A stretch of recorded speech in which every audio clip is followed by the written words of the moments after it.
So, another episode of the Well Balanced series, you guys. Today I am talking with Courtney, and she is an integrative health practitioner focused specifically on gut health, digestion, drainage, parasites, those kinds of things, which is something very fascinating to me and something I'm definitely very interested in learning more about. So, I'm super excited to have a conversation with her and just see. Learn more about this. And then I did get some questions from you as well, so we'll be able to touch on those towards the end. So if you did ask questions, we'll be able to get to that too. So let me go ahead and add her in and assume she's here with me.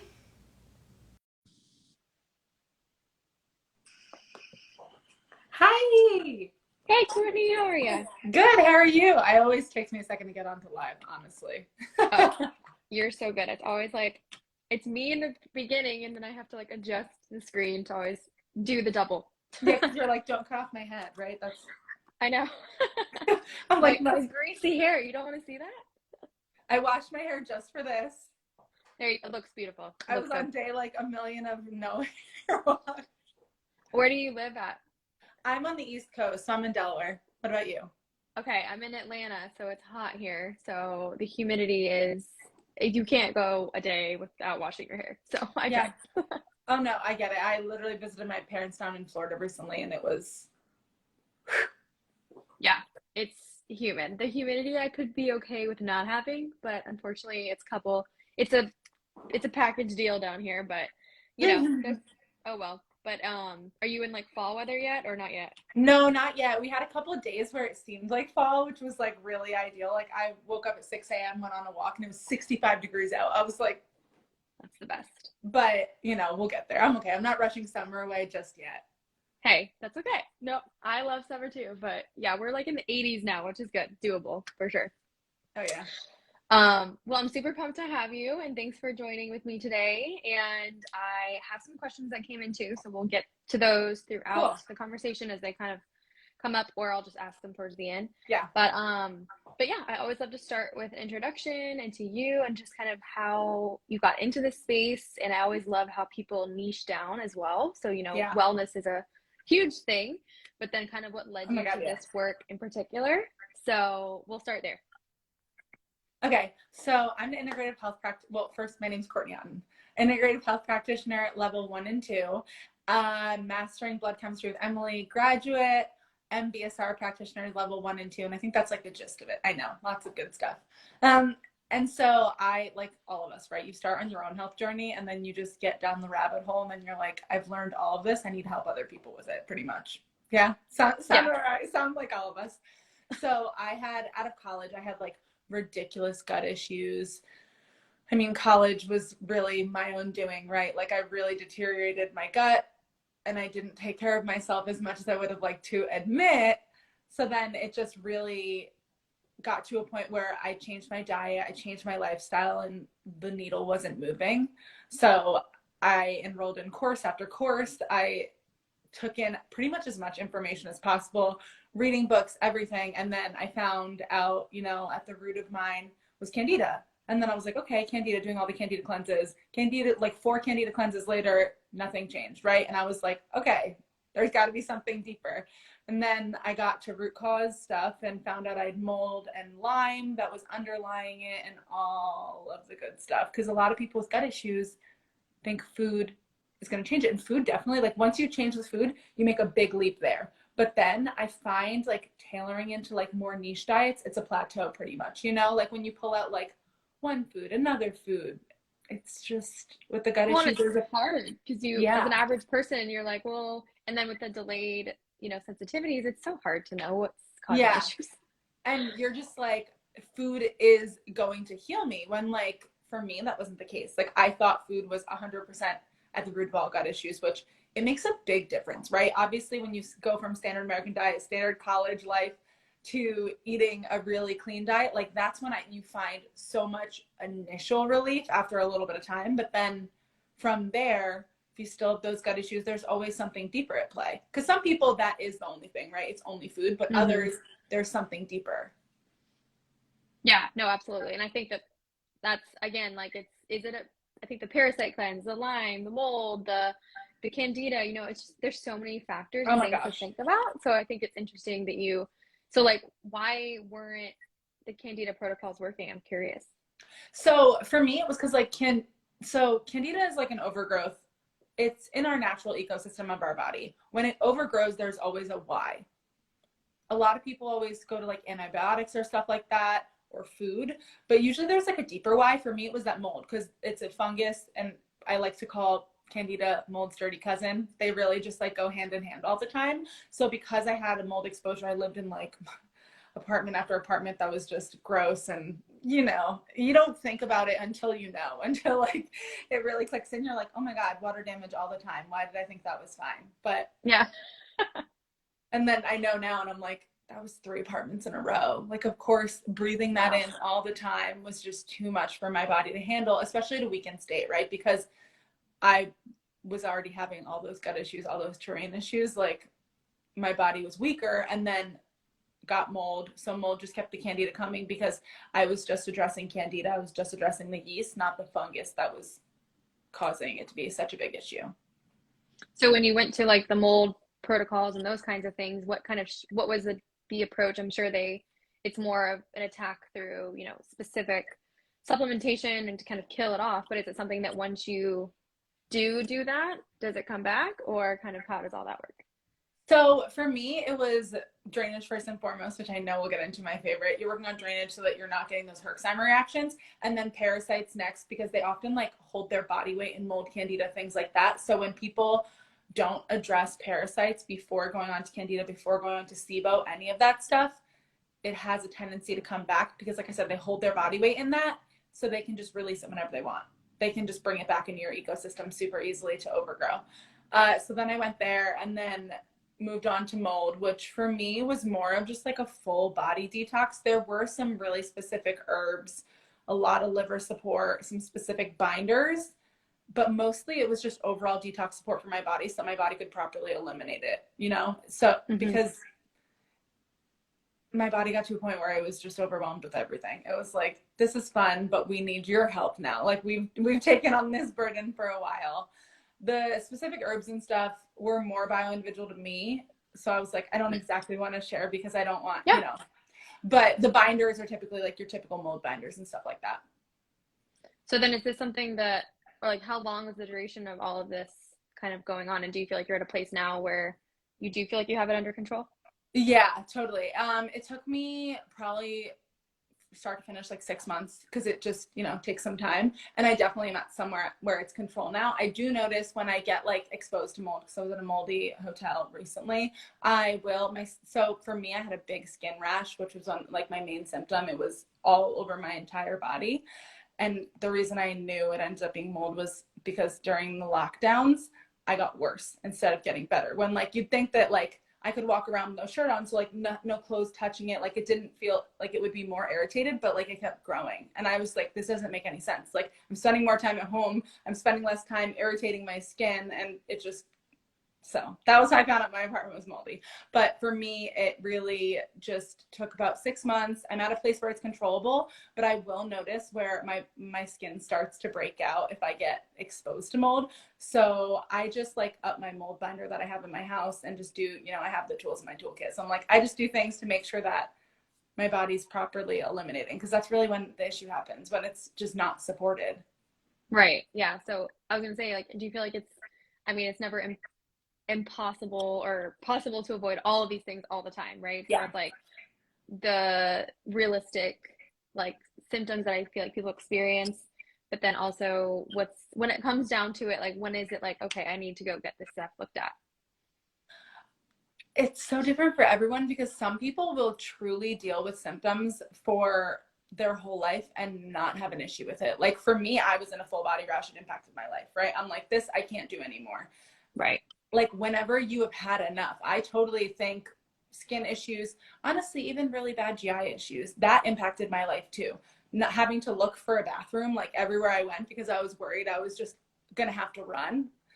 But I know people that truly, they're like, you know, whatever, I just learned how to deal with it. And you don't have to live like that, right? I want everyone to know that. I'm like, you don't have to live worried about having to run to the next bathroom, or like worried that your skin's going to flare up anywhere you go or in the sun or stuff like that. I'm like, that's not it. Like, you can live a happy, like, normal life. Like you said, you can't control your environment all the time, right? I'm going to probably stay in moldy hotels again in my life. I'm not concerned about it because I have all these tools now, and I try to empower my clients similarly. I'm like, you have these tools, right? I put you on a protocol. We've gotten rid of like the main problem, but if something ever flares up, like, look back to what we did.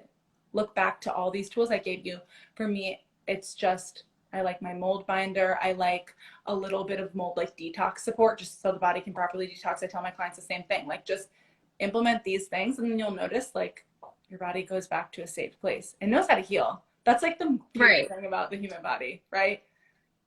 Oh yeah, no, I think it's amazing that, like, again, you can't avoid it. And I feel like we're in this like such black and white, coming from like a diet culture history too, you know, everything even that's good is still can be bad. And I'm like, wait, why are we fearing certain foods that are whole foods? But if our specific body can't tolerate it, then that's just a different scenario, but it doesn't mean we're fearing it, you know? And I think that there's just so much of that. And so I think, honestly, I totally agree. Fear is that like you can't, if you're in constant fear, also you're never going to be able to heal. Like, if you're afraid of being re-exposed everywhere you go, your body knows that you are thinking it, and it doesn't even matter what you're exposed to. It's going to create a reaction. It's going to create something inside of you, right? The mind is freaking powerful. So I'm like, we have to just release it. I'm going to go to a moldy hotel again. Okay. I just have tools. Like, yeah, no, I love that. It's very realistic. Okay, so let's start like at the basics, just like of like digestion, gut health, things like that, the kind of like foundational items of these principles, and then we'll kind of dive a little bit more into like the parasites specifically, the drainage, those kinds of things. Yeah. So, gut health, there's so much to go with it, right? I'm like, I never even know where to start, because I'm like, start with getting down to it. When people like want to start healing their gut, I'm like, my top things to recommend: filtering your water, eating a real foods diet, right? Those processed foods are always going to be the first things, or mostly, right? 80-20, everything in moderation, but a mostly real foods diet, because that's always going to help replenish those good gut bugs and get rid of all the junk that's in there. Our body's made to eat fruits, vegetables, meats, all that good stuff. I also always say stress is like the main thing that causes gut flare-ups. And I feel like stress is just the one thing that causes every sort of flare-up, right? Any health flare-up. Like, you can be doing everything right, but if you're stressed out, your body's not going to be in a place to heal. It's not going to be in a place where it's ready to digest, because when your body is stressed out, it's in that fight or flight state, like, the literal opposite is rest and digest. Like, your body's not creating digestive acids. Your body's not prepared to do any of that. And then we can get into supplements too. It's just, I always try to do things like at a more foundational level first, and then supplements. I mean, almost everyone needs them. That's just the truth. Yeah.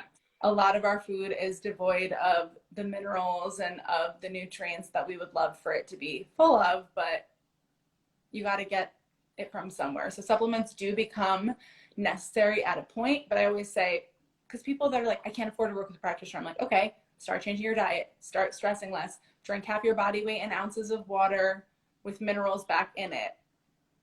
Move your body, especially for my constipated friends out there. Move your body. Yes, I know. Because everyone would be like, I'm constipated. I'm like, do you move enough? Do you drink enough water? Like, once we actually start implementing water with minerals and movement, half of them stop being constipated. Yeah, it's pretty nuts, like the foundation. And it's funny because, like, no matter how niche these conversations I've had with other women are, it's all the same recommendations, right? Like, we're all just like, drink water and exercise and sleep and all these things. And it's crazy how, and I think people want to isolate these groups in the body so much, like, oh, I have parasites. And it's like, well, okay, then that's obviously digestion, gut health going on, but the liver and also the thyroid and also hormones and all these other things, it's all connected. So like, if you're working holistically on it, you're probably going to get 80% of the way. And then of course, hiring somebody like you for a very specific protocol, if you needed it, would be very beneficial. But I feel like, because like there comes a place in time, but like you said, you can do things on your own and get a decent amount of the way. And that's when people typically come to me, they're like, I'm doing everything right, I've started doing this, I've started doing that. And I'm like, you're great, this is exactly when you should find me. This is when you're like, if it was a food issue, I would have dealt with it. Like it's not a food anymore, right? So it's so great. And I mean, the body's an ecosystem. We're all interconnected. People want to isolate everything. They're like, well, my skin's separate from my gut. And I'm like, it's all, no, Not, nope. it's literally all interconnected. It's like what you just said. I'm like, yeah, yep. We're gotta work on the body on a whole level. So like when people come to you, is it like for like drainage and parasites, we'll kind of get into that. So like what are the typical, you know, underlying roots of a lot of those things, and kind of explaining just like to the audience kind of like how someone can have this, how do you know you have this, that kind of stuff. Yeah, so the underlying roots, there are typically like 5, maybe more. When I start going, I'll count how many there are. At the root of like almost all issues is typically a mixture of these things, right? Heavy metals, mold, Lyme, some sort of like viral load, parasites, or emotional trauma. I always go into emotions too, because the subconscious mind is powerful, right? Those traumas can trigger real life things in your body. So some mixture of all of those. And how do you know you have them? I use blood chemistry from a functional standpoint. I use my toolkit that I learned from Emily Morrow, and also a lot of symptoms, because I have all my clients tell me their top 5 symptoms, and there's usually one. So if you're saying gut issues and like eczema, those are the types of things that can fall in a lot of different buckets, obviously. Same with like sleep issues or anxiety. But within those top 5 symptoms, there's almost always one that like I can pinpoint to a specific root cause or whatnot. And it's also Lyme co-infections too, because some like Bartonella, for example, night sweats is one of the key. When people get night sweats, they'll be like, oh my God, I have no idea why. Again, it could also be mold, but in those top 5 symptoms, there typically is one that I really can pinpoint somewhere. And it also shows me in the blood work. I know that's me trying to like condense it as much as possible, but your symptoms truly are your body speaking to you, right? Like there are a lot of things, like I said, gut issues, anxiety, insomnia, that stuff that like, yeah, it's broad. It can fall under like 7 different buckets. And I know that. And that's why it's hard when like gut issues are your main like point. Mm-hmm. But I have my clients fill out like a whole 280 symptom quiz so we can really pinpoint where it goes. Because there's things they're not even thinking about, right? They're like, oh, well, maybe I do wake up sweating most of the time in the night. Or like, maybe I am sluggish first thing when I wake up, when that's not like the main thing they're coming to me for. But they realize when I bring it up, like, oh, yeah, that is something I deal with. I never would have thought. Or like eye floaters. Right. Most people do not put that in their main symptom, but they're like, oh, I have eye floaters. Really? That's a thing? And I'm like, yeah, it's a big symptom. It's so crazy. We've just normalized so much stuff. Oh my gosh. Yeah. Everything. And I'm sure you see that a lot. I made a reel the other day that I said, you need to be pooping every day. That's just the truth. The amount of people that yelled at me and were like, that's not right. And I'm like, guys, I'm sorry if you're constipated. Like, you don't yell at me because you're constipated. Like, you need to poop every day. Like, that's all I have to say. You clearly need to go to the bathroom if you're yelling at me over this. I know. It's like, if you're this mad, like, you are a little constipated, that's okay. Like, we can deal with it. DM me. And, of course, they're like, no, go away. Go die. And I'm like, social media. Wow, that's harsh. People are getting rude. I know. For literally telling them they have to poop every day. I'm like, okay, whatever. Like, that's fine. Just, like, things like that get so normalized. Or, like, another one of my friends, I was at a bachelorette, she was taking Miralax in the morning, and I'm like, oh, are you okay? And she's like, oh, well, I take this every day. My doctor told me to. And I was like, that should not be normalized. Yeah. And it's like, they don't ask questions. It's like, that's just what it is. It's the doctor thing. And I like totally respect, you know, there's definitely a lot of them doing the right things and trying, but it's just hard when that space is so one-sided only, and it's hard to have that perspective when you don't have the full picture of someone's health. I know. Again, like you said, it's with the symptoms. It's like there's so much going on, and the average person doesn't realize their issues until someone else brings it to their attention, you know? Yeah, and I wanted to be like, okay, are you drinking enough water? Are you moving enough? Like, have you changed your diet to whole foods? I'm sure your constipation will start to go away, and it'll alleviate at least a little bit at that point. Do you have a squatty potty? Like, sorry, everyone, squatty potties are my literal favorite. I literally have yet to buy one, but it's on my to-do list. I have a homemade one. My ex-boyfriend, only thing I ever kept from him because he made me a homemade squatty potty. Like, yeah, that's a gift you keep. That's amazing. That's amazing. I mean, they're pretty, it's like a stool, so you don't need it really technically to buy it, but you know. Yeah, it's really cooler. It honestly fits in with the aesthetic of the bathroom perfectly because it's like dark wood. So I'm like, why would I get rid of this and get a plastic one? Yeah, I'm like, exactly. Yeah, we broke up, but like he didn't ask for a squatty potty back. Thank goodness. Thank goodness. I know. I'm like, that's something I need.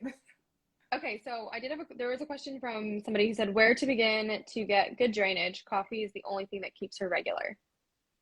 Okay, so this is pretty much where we started too. Like, start with a real whole foods diet. Switch as much as possible, because I know we all have different budgetary needs, right? As much as possible to organic vegetables and fruits being like the main part of your diet. And then again, as much as possible, if you can't buy organic, conventional is totally fine. If you truly cannot afford it, that's okay. Same with meats. I would choose, if anything, organic meats over vegetables, just because, you know, the way the animals are treated, the energy of that typically needs to be more there. I start with real whole foods diet. If you're like, I'm already doing that. Water. Make sure you are drinking half your body weight in ounces and add minerals back to it. If it's a pinch of Redmond sea salt or Celtic salt, that's great. I typically find that people need a little bit more minerals than that. Like, I think that's good for every single cup of water. But if that's the case, I would drink what I call a salty marg. So it's lime juice, salt, and water. I know I love a salty marg. It's so phenomenal for a bile dump and for helping your bowels get regular too. I drink one probably like 2 to 3 times a week. Mm-hmm. Cheap. Or you can get electrolytes, right? You can do Element. You can do the Redmond's one. I think it's Relight. Yeah. With electrolytes, again, help replenish the minerals, which will help you go to the bathroom. Movement. That's where I start there. There are some times when people need bowel moving products. I include bowel moving products in my protocols, because we have to make sure you're regular as we're like dumping pathogen out of the body, because obviously that's not something I'm willing to do. Right. But those are the main places we're going to start. I also have all of this in like a drainage highlight on my feed.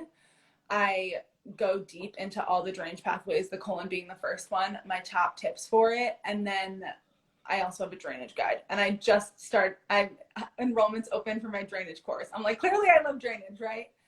No, it's so important. That's literally enrollment's live for the next 2 weeks or so. We start the first full week of September. Okay, awesome. And then it's just like, you know, for average people listening, like if they, you know, you're probably, I think everyone gets so caught up with like, oh, I have to have this perfect bowel movement every single day and I can never like mess it up. And it's like, in your opinion, like that's obviously just like not sustainable, like in terms of, I feel like with when we eat out or what we're stressed with or whatever, but like the concept of getting things out of our body is extremely important, right? So it's like, what's your kind of fine line of like educating a client on like, it's not like an 80-20 rule, like we need to prioritize it, but like you're not necessarily going to have a perfect bowel movement every day, all day, 2 or 3, you know what I mean? Like what's kind of that approach? Yeah, so like the aim is 1 to 3 bowel movements a day, right? That's the aim. That's the gold standard. That's what we want in like well-formed bowel movements. But like you said, there's so many things that go into play when you're traveling, and if you're not pooping that day, okay. Typically we get dehydrated in airplanes. Just make sure you're a little bit more hydrated. Definitely bring electrolyte packets or something with you. Also, coconut water's phenomenal. It's obviously higher in sugar, but like it's great for minerals too. You got to cut yourself some slack, like with everything, because the more you stress about literally, has anyone ever missed their period and you stress about it and you keep it still going and you're like, oh my God, am I pregnant? When you know there's literally no likelihood of it. That happens, right? Stress can create those types of things. It's the same thing with bowel movements. The more you stress about it, the less likely it's going to happen. Just like have your basic, like, I don't want to say bowel movement hygiene, right? Like your good diet, your electrolytes. If you eat out, that's okay. I also like to take a digestive enzyme when I eat out, just because I know I have a little bit more of a sensitive stomach to all those like oils and junk because I don't eat out all the time. That's totally fine. But have grace with yourself, because like you're never gonna be perfect in life. Like everything. Yeah. Just for the most part, if you're pooping every day, that's great. And it's also with well-formed bowel movements, like if it's a little bit looser, a little bit harder to go that day, like, okay, just know you're stressed. You went out to eat, like that's fine. That's life. You're traveling. But everything's just like, you can't stress over it. You can't sweat the small stuff. And literally pooping every day is obviously foundational for your health, but like it's a small thing in life. Yeah. No, I love that. Things like we're not going to stress about pooping. Yeah, I think stress is the root of everything. So I think you're spot on with that too. Someone did. Oh, go ahead. No, I was just going to say stress literally trumps everything. Like if you may have everything else going for you, stress trumps all. It does. And it's so hard. It's so hard. But like you got to try, and and like I think minimize, like we're just in such a culture where we want to add more and do more and all this stuff, and there's such high expectations. And I personally have been like thinking about this like lately of just how to minimize like my life, the things I'm involved in, and it's just helped so much because I'm preparing myself for future family as well, and it's just one of those things where it's like I'm not, yeah, no, if well, it and doesn't, you just graduated too, so you're like thinking all these big things. yes, which is good, but it's like, okay, like let's be realistic, take it one thing at a time, and remember. And I was listening to a podcast this week, and it was, if you don't nourish yourself, or when you nourish yourself, you nourish those around you. I think it's just like, it's so true. Like if you are depleted, and if you can't pour from an empty cup, which we've always heard, but we don't practice that. No, and so I think it's just like you have to do the things that are going to help you have these non-negotiable like achievements every day for your health, and the rest can kind of fit in there in the remainder. Yeah, totally. And like that's one of those things where I feel like you said, we live in like a hustle culture, and that makes it so hard where you just have to not compare your life to anyone else's and just be like, what works for me right now. I know I literally spent all of Sunday on the couch, and after getting back from a conference, all I wanted to do was dive into work, but I'm like, this doesn't work for me right now. If I were to work right now, I don't think my brain would be functioning properly. So what would I get done? Nothing. But I would be stressing about the fact that I'm not getting anything done. So it's just all of that, so on and so forth. Exactly. No, I think it's amazing how these conversations are all very similar in those kinds of foundational things. Someone did ask though if you had recommendations on digestive enzymes, and then also like when's the best time to take those, and like is that something you take every meal, once a day, whatever? Ooh, I love that. So my digestive enzyme that I actually personally love is Digest Gold by Enzymatica. You can get it pretty much everywhere. It's the one that I found is like, I get it at Whole Foods all the time. It's the one that I found that's really the highest quality and quantity for like what you're getting. I don't take it with every meal. I think if you have to take it with every meal, that's one of those things where you're like, okay, look at like the deeper things going on. You need to replenish your stomach acid, all of that. I take it all the time when I eat out because I just want to be regular after eating out. And I know that that can impact you because like different oils, different quality of food, whatever. But I also don't eat out all the time. So if you are someone who eats out all the time, that totally might change for you. I eat out like once a month, probably less than most people, just because there's not really good food around me. Yeah, the food around me isn't great either, but and so if you do have it, you want to consume it like before your meal, like 20, 30 minutes? It's supposed to be in the first bite of meal. So like you take a bite, take your digestive enzyme so that it already gets things going. Okay, good to know. And then let's see, we had two, we said how to tell if you have parasites. You did touch on that a little bit. And then unless you had anything else to add, and then also a probiotic versus a prebiotic, what's the difference and are they necessary? The probiotic question is always going to get me some hate mail because it does. I typically think that probiotics are not worth it right out the gate. I think that most people, the first thing they do when they're trying to heal their gut health is like go on greens and take a probiotic, and usually there's something else at play. Usually you're not even really absorbing stuff. Usually you probably need like a gut healing nutrient or something like aloe that has more of a laxative effect and helps to heal the gut at the same time. I don't find that it's that beneficial early on in the process. I don't even put my clients on them until like month 5 or 6 if we get there, because it's once you've healed everything, typically the body can, do things at its own pace once we get there. And then once you're eating fermented foods, it's doing great. I say to get them through foods. Prebiotics are found in like most foods, right? It's like cooked and cooled potatoes, things like that. A lot of raw vegetables and starchy tubers. So I never even put anyone on a prebiotic. I just say like eat a wide array of foods. So then if you had to narrow down to like your top 5 favorite foods, actually that was a question. Best things to do at home for your gut. So foods you can implement, practices. We talked about stress management, but we'll kind of leave it with that final question. So the top 5 things I would say to do for your gut at home. Ooh, I love that. I know I'm going to sound like a broken record. Okay. Diverse foods, right? Like you want to be eating a lot of everything. You want to be eating bitter foods like fennel, or taking digestive bitters too. Again, not at this point in my life. I think that my body secretes enough stomach acid, but a lot of people do not have enough stomach acid. So I think taking a digestive bitter or apple cider vinegar in like warm water first thing in the morning is going to be really phenomenal for a lot of people that digestive acid gets squelched, right? They're at that point. Making sure you're drinking enough water and minerals. I just know most people aren't drinking enough minerals, right? Element, Relay, salty margs, like any of those things. Literally, when I start implementing them with clients, they're like, oh my God, I poop every day now. And I'm like, that's the thing. We just needed to add more minerals, because when that happens, sometimes you're drinking water, but it doesn't have minerals, so you're just flushing it out of your system. Your pee is clear every single time. You're not absorbing any of it. And so that's why it's not truly helping your bowels or anything. I find a lot of people need magnesium. Sometimes bowel movements, a lack of thereof is a magnesium deficiency. The one that I find most phenomenal for bowels is like a citrate, but most phenomenal for stress and everything is like a glycinate. But if you're someone who's a little bit more constipated, a magnesium citrate does have anti-constipation effects. I can't even count. I'm at like 3. I'm like, I don't know. I'm just giving tips. I'm like, this is great. And a lot of people I find do need like a gut healing nutrient supplement. Like you'll see a lot of influencers these days are taking L-glutamine, which is great. I find usually you need a couple of things in with it. We like a GI Resolve, GI Revive, Repair Vite, those types of things.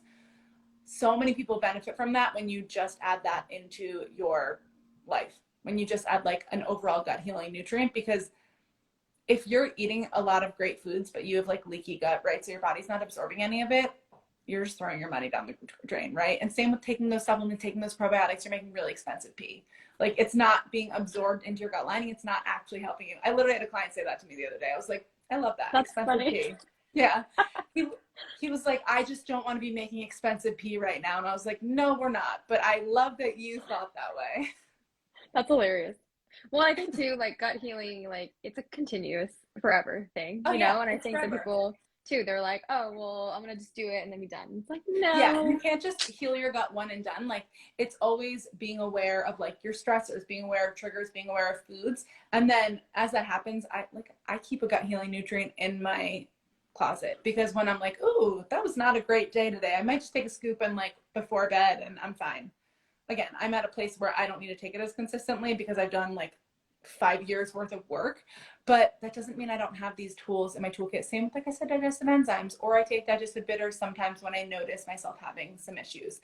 And if you're going through a protocol as a practitioner and they have you on the digestive enzyme and you're like, what gives? That's because digestion truly takes a lot of energy away from our body. So like they know what they're doing, but like it takes a lot of energy away from your body. So in order to help your body just heal overall, they might put you on a digestive enzyme so your body doesn't have to worry about that. So it just gives it a little extra push. Same with like liver support. I have all my clients on liver support, not because your liver doesn't know what it's doing, but when we're putting it with supplements, when we're doing all this stuff, like your liver needs more support. It's our second main detox organ besides our skin, right? So it is doing everything. We are exposed to so many toxins, so much out there. So like you got to support it. Got to love your liver a little bit.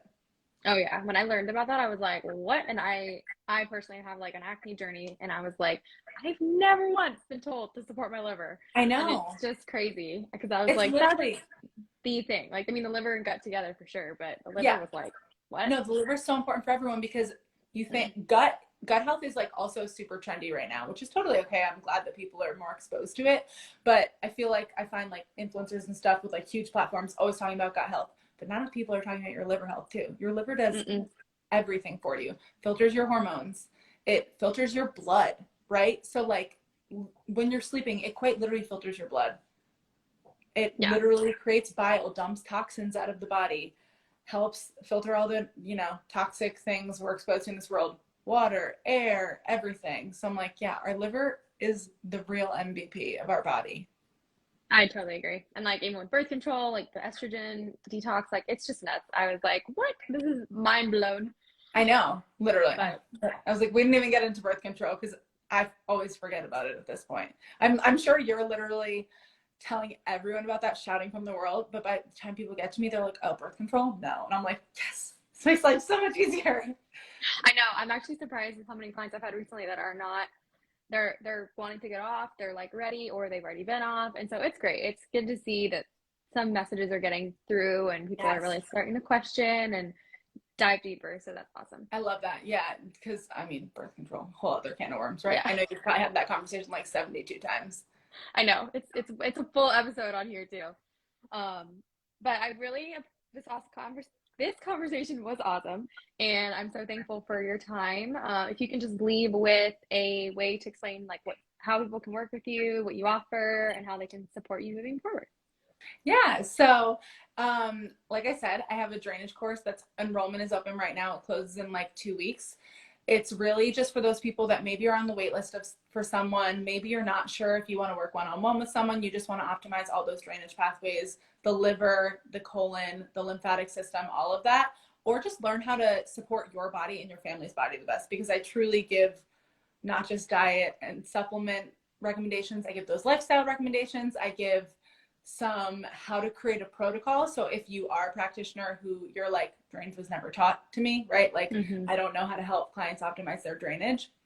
This is for you too. It's just a catch-all type of course. And I also work with clients one-on-one. I currently have a few more openings for September. And then I think in the fall, I might be closing my practice for the time being, because I don't want to take on too many clients. I want to give everyone the attention. So you can apply, link in my bio. Everything's got a link in my bio, right? We love links in bios. It makes life so much easier. Yeah, I'm like, we love a link tree. The fact that it can all be in one place. Yeah, that's how you work with me. I work, like, as you guys know, mostly gut health people, or a lot of people later on that find out that chronic illness, gut health, all of that good stuff. Anything I've mentioned today. Well, I definitely will refer anyone that can need your support, or if they come to it, the foundational stuff and they need an extra, deeper dive that can't be offered, like, definitely would love to connect and refer out that way. But yeah, and I'm so glad we got to connect on here, honestly. I've been loving your page, and you're doing phenomenally, and you just graduated. So that's like, you should be so proud. Thank you. I appreciate that. No, I'm ready. I'm ready to to go for it. I've had like my mind in a million things over the years, because I created the account like 5 years ago. But it was like blogging, influencing, and so I really get it. Mine was a fitness account at first, so I get it. Yeah, I was like a trainer, and then I did like events, and I've done a lot of stuff, which I appreciate, and it's got me to where I am. But now I'm like, okay, I know what I want to do, so we'll see what happens. But and you're like, I was meant to create this 5 years ago, because now it's a big platform where you're like, I can preach to the masses. Exactly. So we'll see, but I'm grateful for where it's gone so far. So yeah. But it was great meeting you, and I hope the weather cools down out there for you. But you too. I'll connect with you on Instagram, I guess. So we'll see you. Yeah. Yeah. Thanks again, Courtney. Have a good one. Thanks for having me. Of course. Bye.